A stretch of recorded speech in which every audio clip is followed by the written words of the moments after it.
আজ থেকে প্রায় ৩০০ বছর আগের কথা। আজকের কাটোয়ার বোলতলা তখন ছিল জঙ্গল ঘেরা এক এলাকা। হঠাৎ করে সেই জঙ্গলেরই এক বকুল গাছের নিচে কোথা থেকে এক তান্ত্রিক আসেন এবং সেখানে একটি পাথরের ছোট্ট কালী মূর্তি প্রতিষ্ঠা করে শুরু করলেন কালী পুজো। বেশ কিছুদিন যাবার পর তাকে দর্শন দেন স্বয়ং মা কালী এবং বলেন খুব তাড়াতাড়ি এলাকার জমিদারকে এই কালী পুজোর দায়িত্ব নেওয়ার জন্য জানাতে, কারণ খুব তাড়াতাড়ি নাকি সেই তান্ত্রিক ইহলোক ত্যাগ করবেন। মা কালীর আশীর্বাদে তার সিদ্ধি লাভ হয়। তিনি স্থানীয় জমিদারকে মায়ের আদেশের কথা জানান ও দেহত্যাগ করেন। বেশ কিছুদিন স্থানীয় জমিদাররা সেই মাকে একটি মন্দির প্রতিষ্ঠা করে পুজো শুরু করেন। সময় কেটে যায়। জমিদার প্রথা বিলুপ্ত হওয়ার পর জমিদাররা সেখানকার এক স্থানীয় বাসিন্দা রানী দাসকে তারা পুজোর দায়িত্ব দেন এবং রানী দাস মন দিয়ে মায়ের সাধনা করতে থাকেন।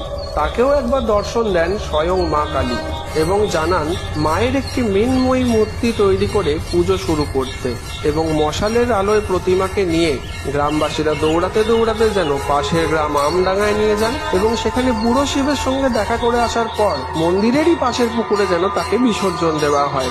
মায়ের আদেশে এখনো পর্যন্ত এটাই রীতি।